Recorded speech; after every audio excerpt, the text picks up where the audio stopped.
What changed? So samples of DNA are collected, and 4 DNA bases of A, G, C, and T are coded as blah, blah, respectively.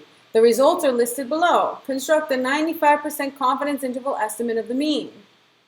Okay, I'm just going to show how to find that. But, I mean, first of all, I'm not given anything but the fact that I want a 95% confidence interval of the mean from you for this situation. So I want an interval for this, but okay, so I don't have anything else. How do I do that? I'm just given a list of numbers. I'm given data. So, all right, what changes? I go to my calculator. I want you guys to tell me first, is it T or Z? How do I know if it's T or Z? Do I do T interval or Z interval? I mean, technically I go, well, is sigma known or is it unknown? Well, I'm going to say that sigma is unknown because I'm not given any population standard deviation. I'm just given a list of numbers. So I could find a sample standard deviation if I want to, but I don't know the population standard deviation. So I'm going to say that would be T. So, okay, cool. If I go over to T interval then, stat, test, down, T interval,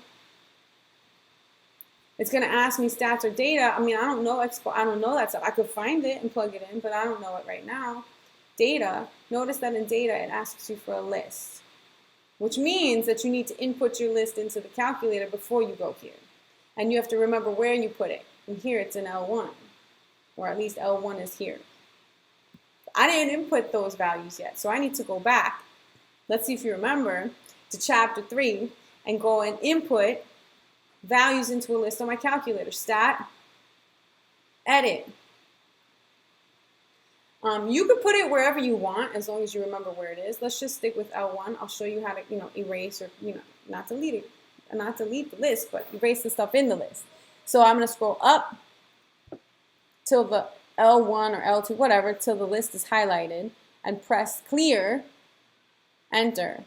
Do not press delete. You'll delete the whole thing. It will disappear. You want to just delete the values in the list, not the actual list.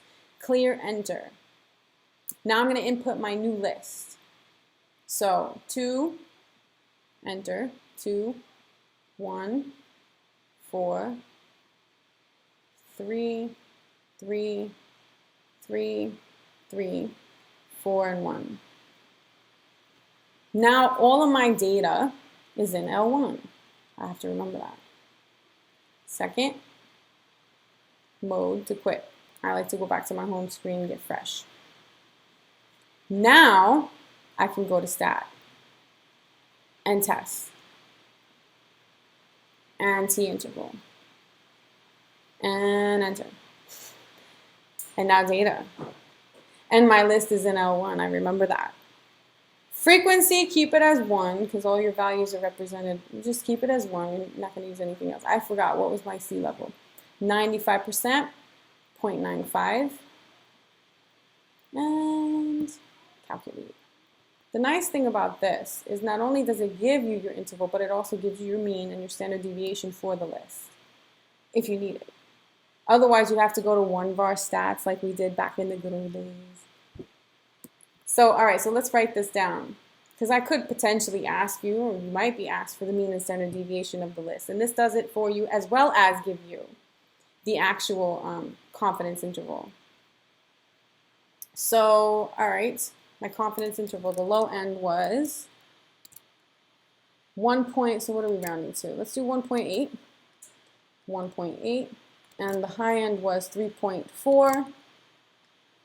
This is my confidence interval for this mean, for this situation.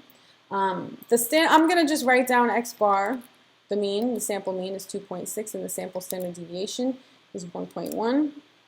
I sometimes check to see, it tells me that N is 10. Sometimes I just might count 1, 2, 3, 4, 5, 6, 7, 8, 9, 10, just make sure that I don't make a mistake. If my sample size said 9 here, then I would know that I missed a value somewhere, and I'd go back to my list and make sure, double check. And then Don't forget this part because you're always going to be asked for this part. So what is this part?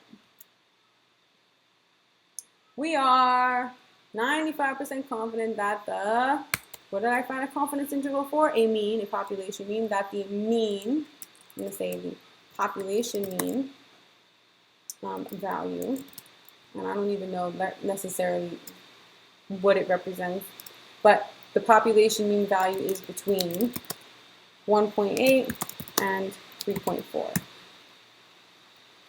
You see, like, repetition, and it's just a matter of which calculator trick I do. Just, you know, is it a confidence interval for P or mu? Is sigma known? Is it unknown? Is it T interval? Is it D interval? Is it one prop? That's the part that you have to figure out. The rest of it is like repetitive over and over again. This is repetitive over and over again. It sounds the same. You're just changing some of the words, which is in the problem to begin with. Okay, not that bad. Now it does say what is the practical use of the confidence, and this might not necessarily be there might not be a practical use for this case. I mean, that wasn't the point of this. It was to show you how to do it, right? But, you know, in reality, if you were to find a confidence interval for something that really doesn't mean anything, then your whole stuff is like pointless. But at the end of the day, I'm just showing you how to do it, right?